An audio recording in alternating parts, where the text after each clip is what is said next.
नमस्कार दोस्तों, जैसा कि आप स्क्रीन पर देख सकते हैं, बिहार में women and child development corporation यानी कि WCDC के अंदर कई सारे पदों पर वैकेंसी आई है, जिसमें central administrator, case worker, paralegal personnel, paramedical personnel, psychosocial counsellor और ऑफिस असिस्टेंट शामिल है। कुल मिलाकर टोटल पोस्ट 77 हैं।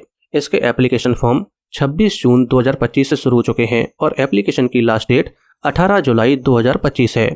आइए दोस्तों, आज डिटेल में जानते हैं कि इसके लिए क्वालिफिकेशन क्या मांगी गई है, आपकी एज क्या होनी चाहिए, एग्जाम पैटर्न कैसा होता है और इसका सिलेबस क्या है। आइए दोस्तों, सबसे पहले जानते हैं कि ये women and child development corporation आखिर है क्या। दोस्तों, WCDC एक ऑर्गेनाइजेशन है जो बिहार सरकार के डिपार्टमेंट ऑफ सोशल वेलफेयर के अंतर्गत काम करती है। इसका मेन काम बिहार के अंदर महिला एवं बाल विकास से संबंधित योजनाओं को लागू करवाना है। इसका सीधा सा मतलब ये है कि अगर आपका इसमें सिलेक्शन हो जाता है तो आपकी एक सरकारी नौकरी होगी। आइए दोस्तों, अब जानते हैं कि इसमें आपकी एज क्या मांगी गई है। दोस्तों, अगर आप जनरल कैटेगरी से बिलोंग करने के साथ लड़के हैं तो फिर आपकी एज 18 से 37 साल के बीच होनी चाहिए। लेकिन अगर आप लड़की हैं और जनरल कैटेगरी से बिलोंग करती हैं तो फिर आपकी एज 18 से 40 साल के बीच होनी चाहिए। इसी तरह से अगर आप पिछड़ा वर्ग या फिर अत्यंत पिछड़ा वर्ग कैटेगरी से बिलोंग करने के साथ लड़के या लड़की हैं तो फिर आपकी एज 18 से 40 साल के बीच होनी चाहिए। इसी तरह से अगर आप SC/ST कैटेगरी से बिलोंग करने के साथ लड़के या लड़की हैं तब आपकी उम्र 18 से 42 साल के बीच होगी। आइए दोस्तों, अब जानते हैं कि इसके लिए आपकी क्वालिफिकेशन क्या मांगी गई है। दोस्तों, मैं आपको ऑलरेडी बता चुका हूं कि इसके अंदर कई सारे पदों पर वैकेंसी आई है, जिसमें से कुछ पद केवल महिलाओं के लिए रिजर्व हैं, यानी कि उस पर्टिकुलर पद के लिए केवल महिला अभ्यर्थी ही अप्लाई कर सकती हैं। आइए दोस्तों, एक एक करके सभी पदों के लिए क्या क्वालिफिकेशन मांगी गई है उसके बारे में जानते हैं। दोस्तों, अगर आप सेंट्रल एडमिनिस्ट्रेटर यानी कि केंद्र प्रशासक के लिए अप्लाई करती हैं, जो केवल महिलाओं के लिए आरक्षित है, तो इसमें आपकी social science, psychology, sociology, social work या फिर लॉ से मास्टर डिग्री कंप्लीट होनी चाहिए। तो फिर आप केंद्र प्रशासक के लिए अप्लाई कर सकती हैं।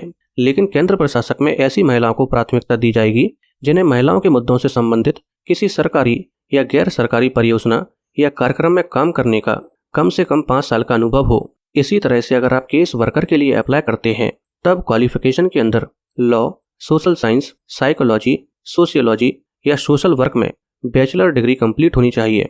और ये पर्टिकुलर पोस्ट भी केवल महिलाओं के लिए रिजर्व है और इसमें भी ऐसी महिलाओं को इंपॉर्टेंस दी जाएगी जिन्हें कम से कम 3 साल का एक्सपीरियंस हो। अगर आप पैरा लीगल पर्सनल के लिए अप्लाई करते हैं तो आपकी लॉ से ग्रेजुएशन कंप्लीट होनी चाहिए और साथ में आपको महिलाओं से संबंधित कानून में प्रशिक्षित या महिलाओं से संबंधित कानून की जानकारी होनी चाहिए। और इस पर्टिकुलर पोस्ट के लिए मेल और फीमेल कैंडिडेट्स दोनों एलिजिबल हैं।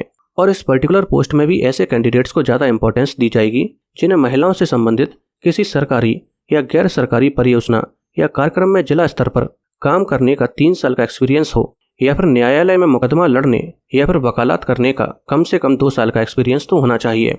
इसी तरह से दोस्तों, बाकी और भी पोस्ट हैं और उनके लिए क्या क्वालिफिकेशन मांगी गई है और आपके पास क्या एक्सपीरियंस होना चाहिए, इसे आप स्क्रीन पर देख सकते हैं। अगर आप चाहते हैं कि मैं इन्हें भी डिटेल में समझाऊं तो आप कमेंट में WCDC टाइप कर दीजिए, तो मैं इन पर भी डिटेल्ड वीडियो बना दूंगा। आइए दोस्तों, आप जानते हैं कि इसका सिलेक्शन प्रोसेस कैसा होता है। दोस्तों, यहाँ पर कोई भी रिटन एग्जामिनेशन नहीं होता है। आपका सिलेक्शन प्रोसेस कुछ पर्टिकुलर क्राइटेरियाज को ध्यान में रखकर किया जाता है।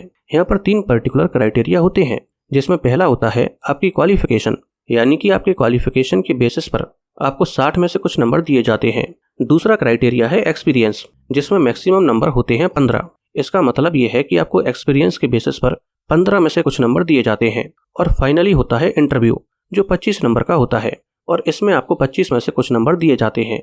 इस तरह से ये सिलेक्शन प्रोसेस टोटल 100 नंबर का होता है और आपको 100 में से कुछ नंबर दिए जाते हैं। दोस्तों, अब अगर आपको ये वीडियो पसंद आई हो तो वीडियो को लाइक करके चैनल को सब्सक्राइब कर लीजिए।